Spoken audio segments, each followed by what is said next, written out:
For Creamer Media's Polity, I'm Lumkile Nkomfe. Joining me is author and historian Daniel Magaziner, here to discuss his book titled Available Light, Omar Badsha and the Struggle for Change in South Africa. So, Daniel, your book provides a gripping portrayal of Omar Badsha, one of South Africa's most celebrated documentary photographers. Can you discuss why it was important for you to write his biography? And please also describe some of the challenges that you encountered in piecing the story together. My interest in writing Omar's biography was multiple. Part of it was, as you noted in the introduction, that he is this very celebrated South African creator. And I would expand beyond documentary photography because before he became well known as a documentary photographer, as I detail in the book, he was a really important up-and-coming star in the graphic art world with his drawings in the 1960s and had established relationships with many of South Africa's leading artists, people like Nemile Fenning and others. And then subsequently, he's a creator in a different way because since 2001, he's maintained South African History Online, which is this critical archive for the South African past. So I was kind of interested in these multiple dimensions of him.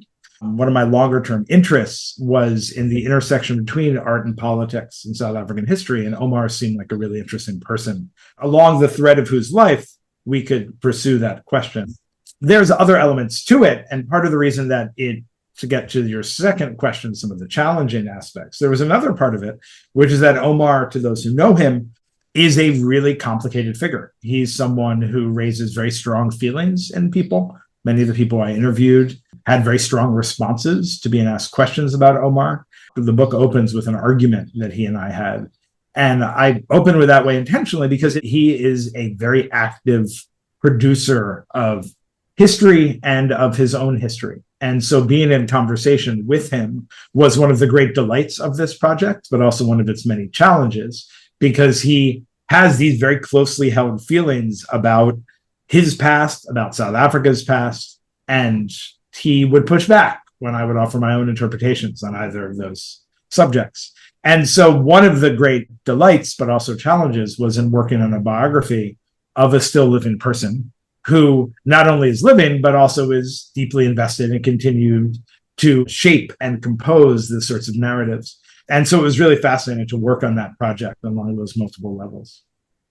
Can you reveal more about Badsha's family upbringing in Durban and the events that led to him becoming a documentary photographer and artist? Okay.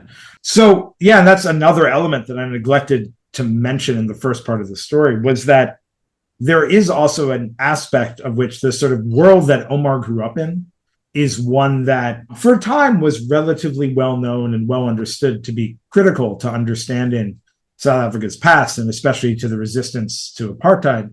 But it's somewhat overlooked now, especially as racial politics are more polarized in the country.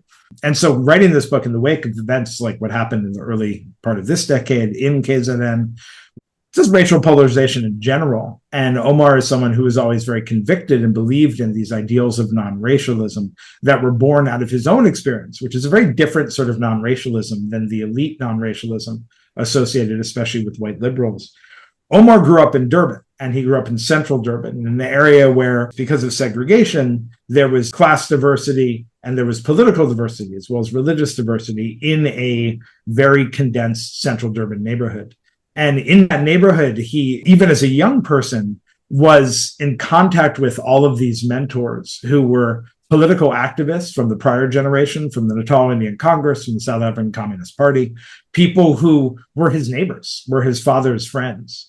And they were people who were around as mentors at that moment of the late 50s, early 60s, when he was a teenager going into his sort of late teens, which was, of course, this incredibly tense moment in South African history in the run-up towards Sharpeville, and then in the aftermath with the states of emergency, with the banning of the ANC and PAC, and with the turn towards the armed struggle. He's connected to all of these networks, even though he's still a young person, because this is his neighborhood and this is his community. There's another element to it, though, which gets more specific to your question, which is that Omar, so he's third generation Gujarati Muslim South African Indian, to take all the various levels of his identifications.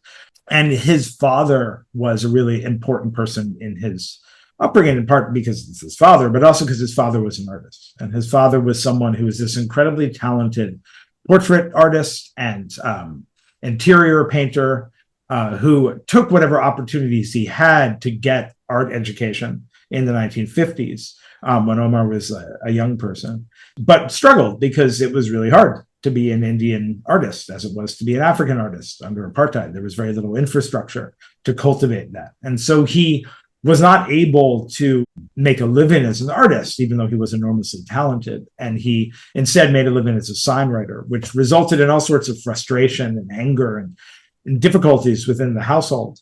But what was critical for Omar and Omar's own trajectory was that when Omar failed to matriculate and to be able to qualify for tertiary education at the University of Durban Westville in the 60s, and he was kind of at odds and ends, his father understood that his son had talent, and he gave him materials to enable him to kind of find an outlet to create.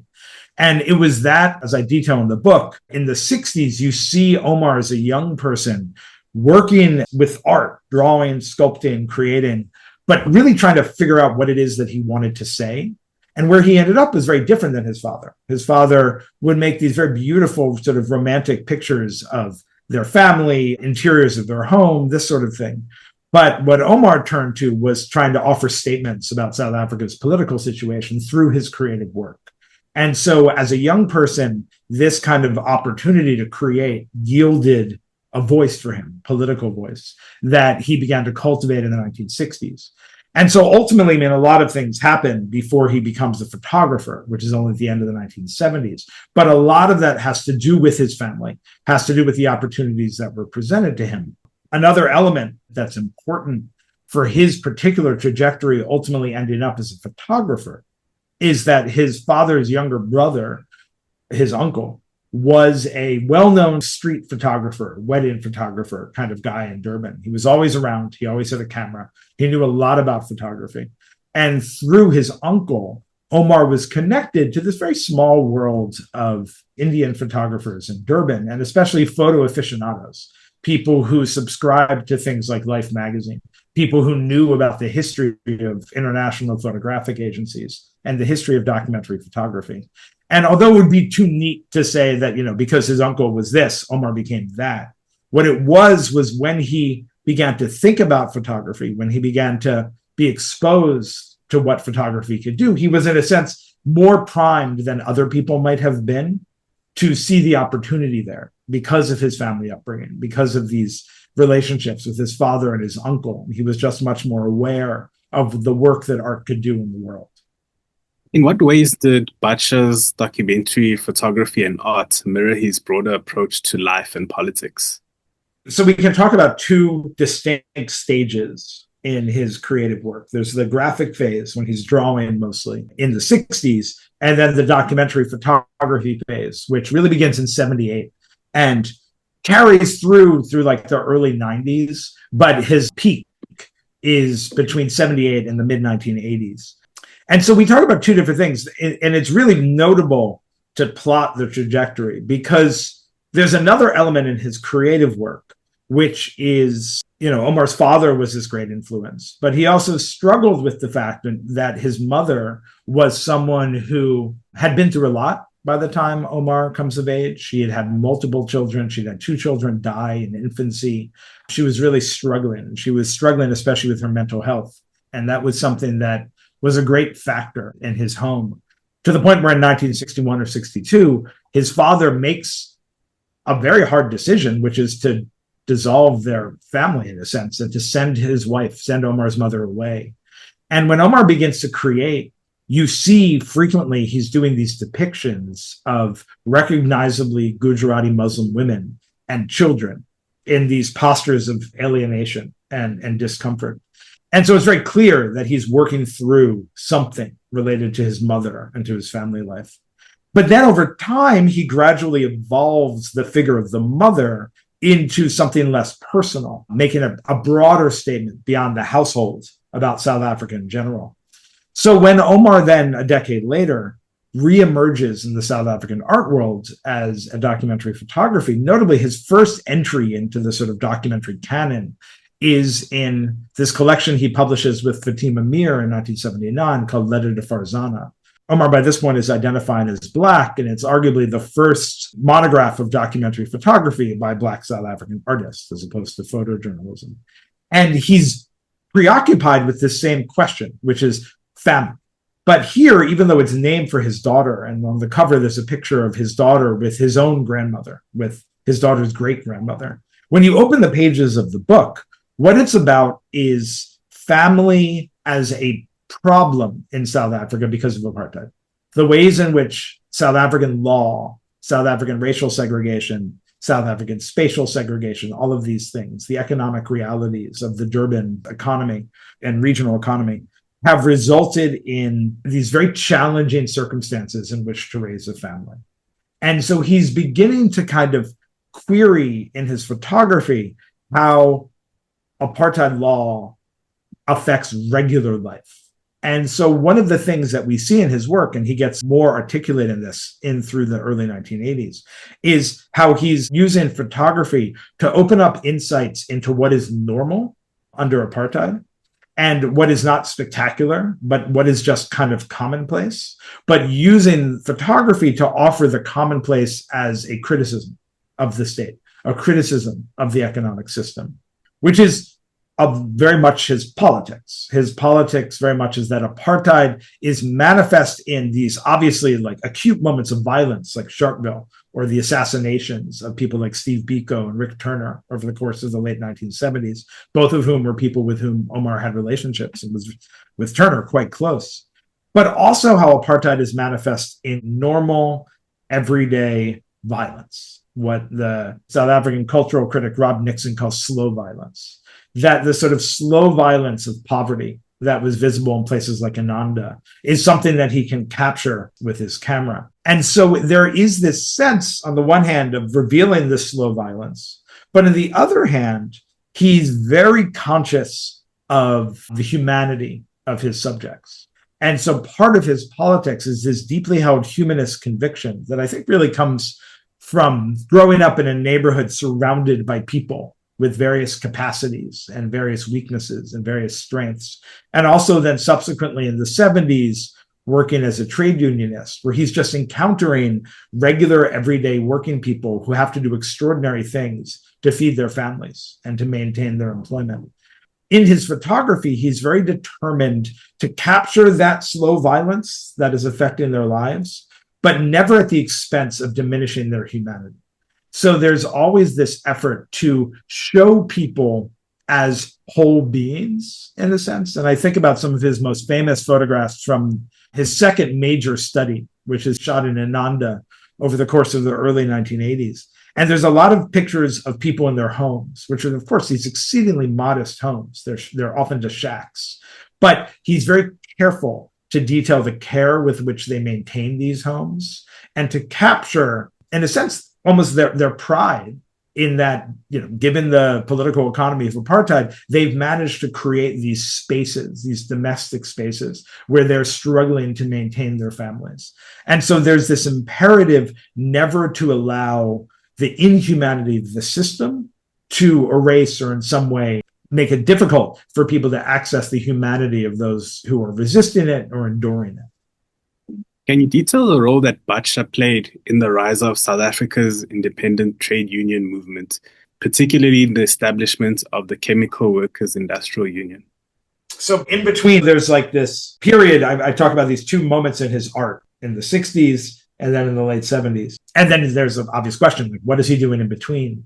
And the answer, is, as you suggested, is he's involved in the trade unions. So the trade unions in that, this is kind of a well-known story in the history of South African trade unions, that since the early 20th century, the kind of holy grail for labor organizers, those who were interested in actually creating truly non-racial national trade union federations, as opposed to partisan racialist trade union federations, was organizing Black workers, organizing those people who made up the vast majority of the working class in South Africa, but who legally, under South African labor law, did not have recognition rights, meaning that they could form unions, but employers were not obligated to negotiate with those unions because African workers didn't have recognition rights.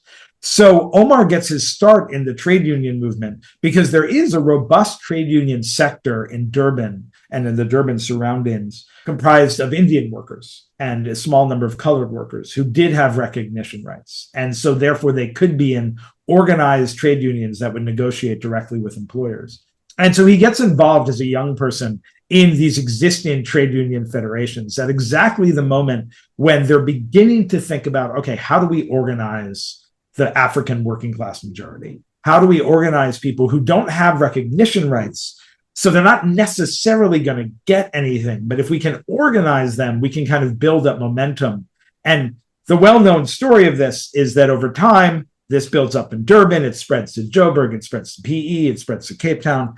In time, these kind of early trade unions from the early 70s grow into what becomes the Federation of South African Trade Unions, or FOSATU, which earns national recognition rights in the Wien Commission in 1979, and then yields ultimately to COSATU, which of course becomes, the trade union federation that helps to bring down apartheid. And what Omar's story offers for us is how precarious those first steps were. Because what he shows is that actually for the first years of what becomes the Trade Union Advisory Coordinating Council, or TUAC, as it was known, which is the umbrella organization of this early trade union efforts in Durban, there's really just a few dozen people involved in trying to get people to sign these union cards, to join these unions, to get things, offering them things like funeral benefits and the dividends for their membership. And it takes this tremendous amount of work to build very slowly these very small unions. And Omar's critical in a sense because he's not a leader. I mean, although ultimately he does become the general secretary of one of these very small unions, he's there in the early days just as a person who's in his early 20s and is trying to help out. He's at the meetings. He's always kind of there. He's one of these people who's always around. He goes to Pietermaritzburg to organize for a while. He comes back to Durban to organize for a while. And eventually he becomes the secretary because some of the early leaders of these unions are banned by the state, and Omar and some other people are able to pick up the slack and take over these union leadership positions. And so one of the things I really value about that period is they're not hugely successful in building the union. These unions have membership of just maybe a few thousand people max out of the tens of thousands of workers in the Durban metropolitan, Pietermaritzburg sort of general industrial area. But they are able to get a foot in the door. The other thing about it, and this is where another element of working on Omar's story was so valuable to me, is that Omar is, not surprisingly for someone who eventually maintained South African history online, is that he always has these very strong archival tendencies. He always keeps things, in other words. And so in his archives are things like handwritten affidavits from workers in textile factories that detail the conditions under which they're labored. In his archive are on these, very sort of like scraps of paper, these very informal documents where he talks about what he did every day as an organizer for the chemical workers. What were the conditions that he encountered in these factories? And the conditions that he encountered were often quite horrific. Workers who worked in chemical factories who were not given basic safety equipment like gloves, for example, or workers who worked in one factory in particular where, in working with these chemicals, the basic expectation in much of the world would be that you offer people opportunities to wash after work, to showers that function. But these showers don't function. And there is no changing rooms given to Black workers. And so they are instead working under these horrific conditions to produce these chemicals. And he details that exhaustively in his notes and his diary. And so I was able to get not only insight into the early stages of what becomes ultimately this very successful and impactful trade union movement in South Africa, but also what he saw. What was it that he was seeing in these factories? What were the conditions that prevailed there? And so part of this impulse, I think later, to show and demonstrate how people maintain their humanity in the face of oppression, in the face of the disregard of corporate bosses and things, was born from what he observed in the factories, how he saw these conditions and what needed to be done And so that becomes this really important moment in his life that also offers these valuable insights into what is a really fundamentally important South African story over the course of the 70s and 80s. Who were Badsha's most important artistic influences, and in what ways did his life and work resonate with one of South Africa's greatest artists, Dumile Feni? Yeah, so we can talk about two different eras of influence, I think. And in the first moment, in the moment where he's emerging as a creative artist in the 60s, there are numerous people and theorists that really influence him. He's thinking about what art can do. He's reading a lot of poetry. He's connecting to a lot of young poets who are beginning to create verses or beginning to write verses that in many ways are engaging with or critiquing or some way challenging the system. But the most important artistic influence, I think he would concede, and I argue, is Dumile.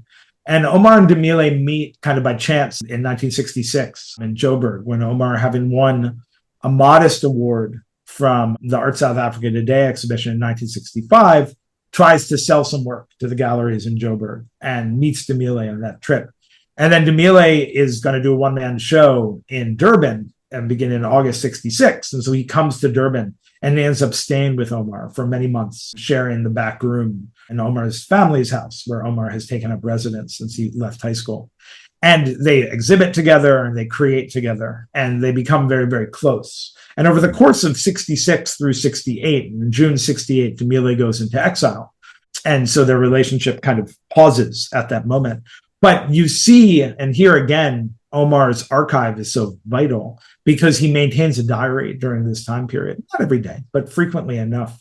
And so he details when he goes to Joburg to visit Dumile, when Dumile comes back to Durban to spend time with Omar. And he details that relationship, their friendship, and he details especially the influence he feels from Dumile.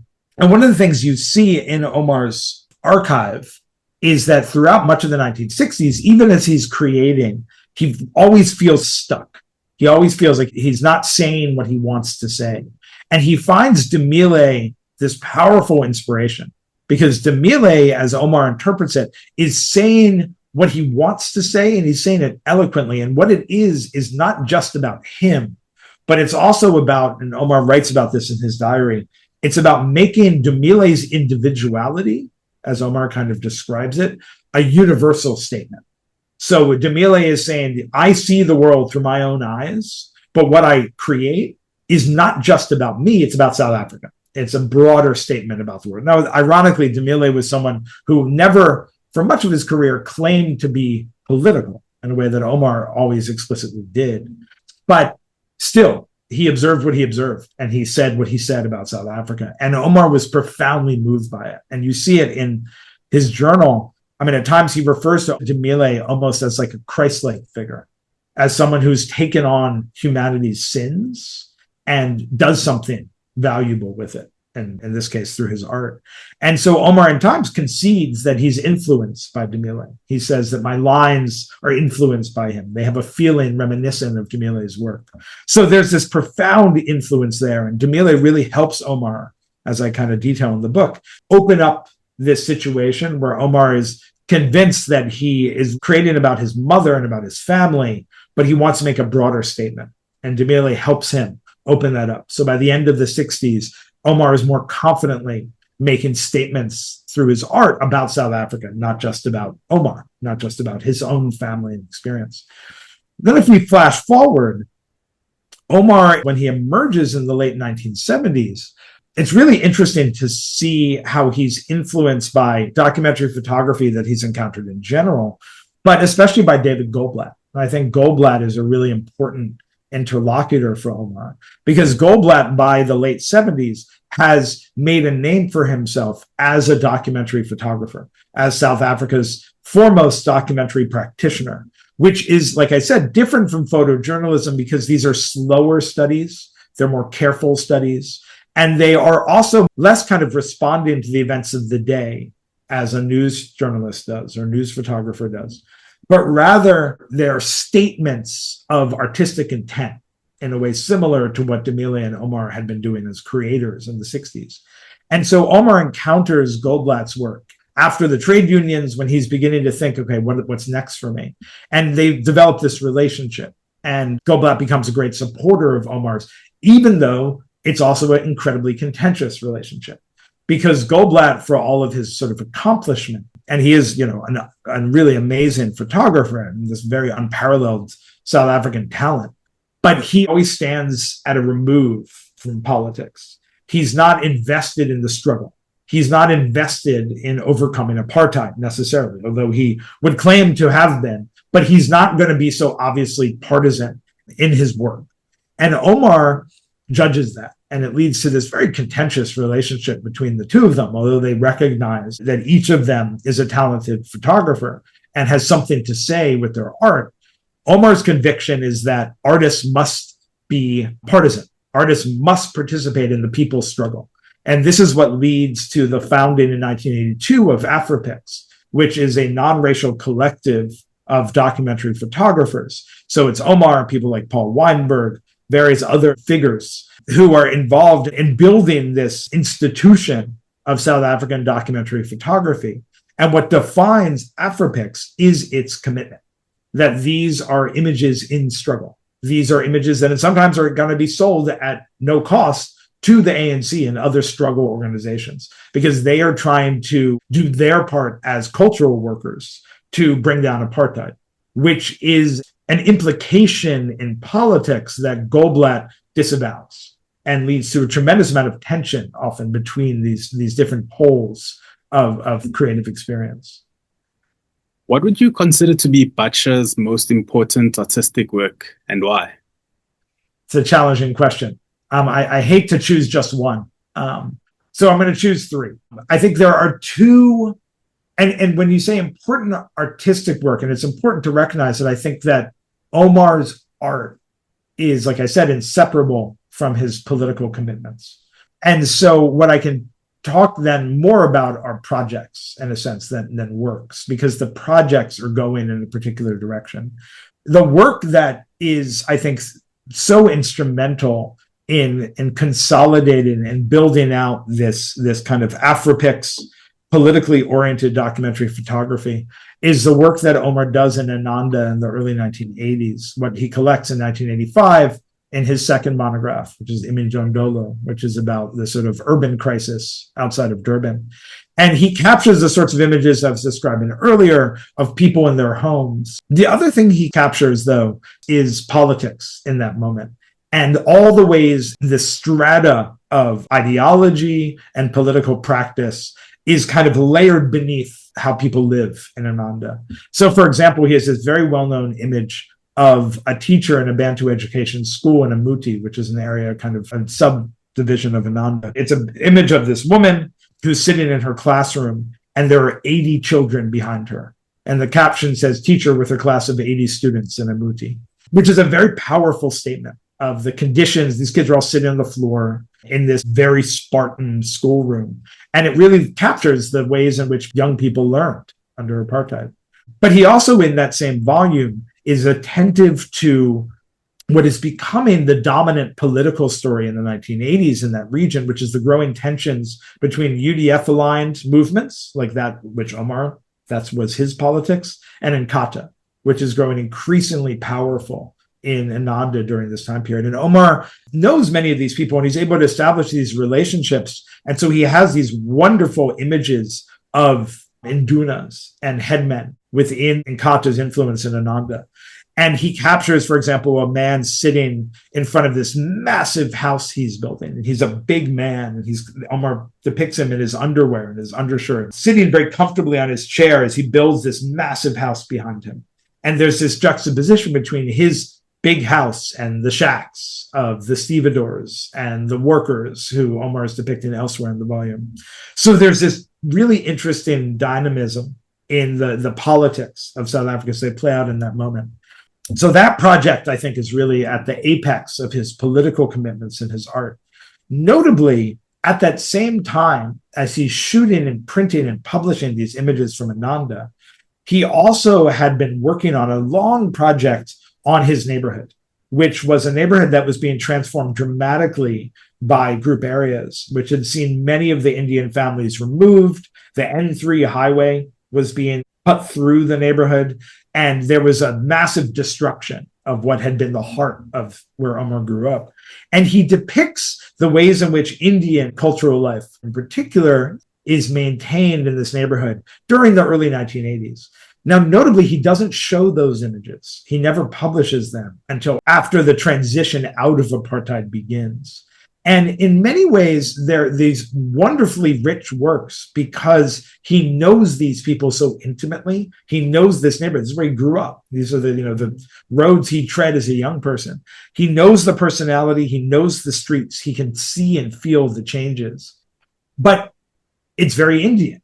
And it's, in a sense, at odds with what has been his politics, which is this non-racial, broad church umbrella approach to political organizing. And so it's only at the end of apartheid that he feels comfortable, I think, really showing these works that are very obviously about one community, not about the sort of struggle of the communities aligned together to overcome the system.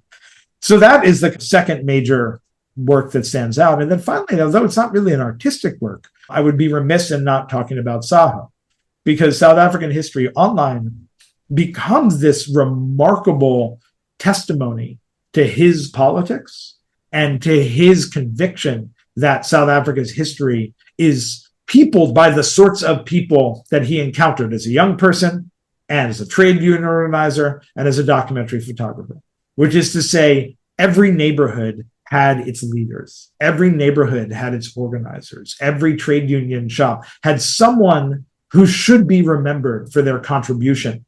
It shouldn't just be the leaders of these organizations that we remember, but it should be the small d democratic masses that helped to maintain the broad-based struggle against generations of white supremacist rule, up to including today. The sort of people who lead civic associations and lead service delivery protests and these sorts of things. And Saho, as a website and as an act of history, is convicted of that, is determined to expose as many stories as possible, which makes it this kind of unparalleled resource. It's clunky. It's not a very functional site in many ways, but it has an enormous amount of material on there. And in a sense, that represents, I argue, the apogee of Omar's own idea of who makes history. And it's really, you can't separate his own conviction about who makes history, who matters in history, from this website that has been the work of his life. He's been maintaining it for 25 years, which is much longer than he was a graphic artist or a trade unionist or a documentary photographer. The quarter century of being a webmaster and an archivist is really where he's made his final mark, I would say. How do you think the public should interpret the relationship between art and activism? And how would you like Badsha's body of work to be remembered?